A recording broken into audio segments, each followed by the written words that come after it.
Kainuwa da shen Allah ne ba da shi na kowa ba, haka rabi ke yi kwansa ba mai ba ta ruwa wasa ne.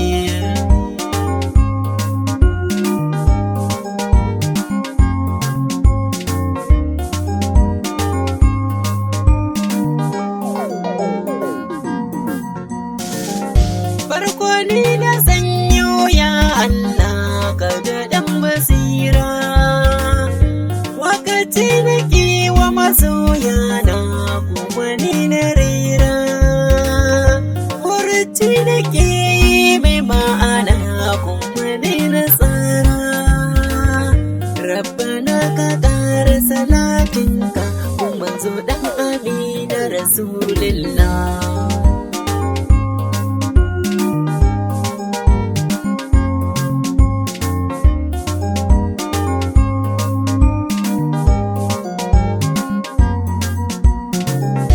Duniya abin tsoro ce jama'an duba, me yasa mutane suke haka ba za su yi tunani ba. Cin amana yayi yawa jama'a kuma har da zamba, yau da gobe sai dai Allah kuma da lokaci ma zai wuce.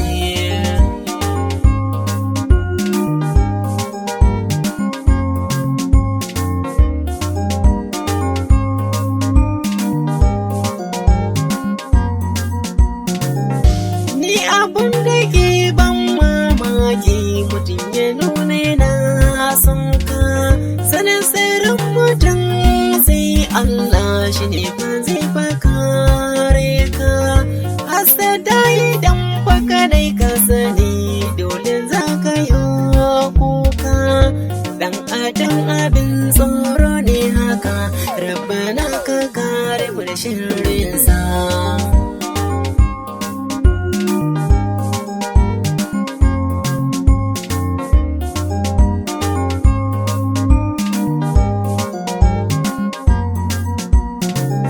Cin amana yayi yawa jama'a, ya kamata mai gyara.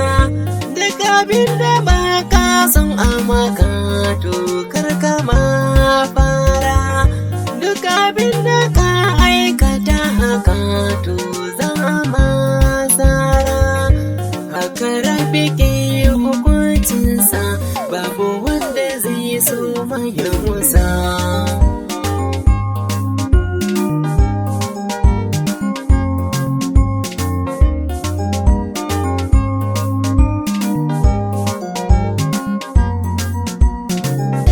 Ɗaukaka nufin Allah ne karku yau bakin ciki, ya kamata ku yi alfahari ku nuna mafarin ciki.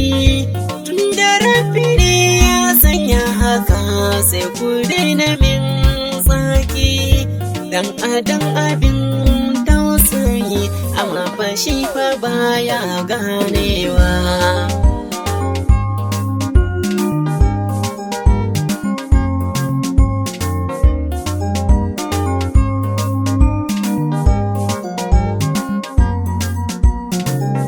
Ya kamata dan adam ka sani ubangiji yana son shi, yasa idan roƙe sa laifuka ya yafe mu. Kun ga sai mu sa tsoron Allah a cikin zukatan mu. Rabbana ka sanyo imani a zuciyar mu ba ka tsarkake.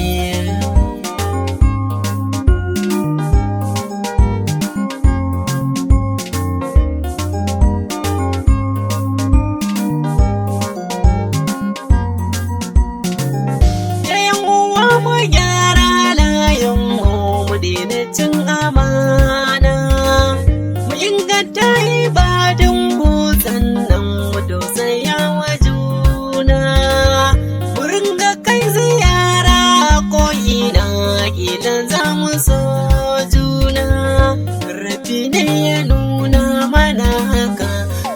sauyo da cewa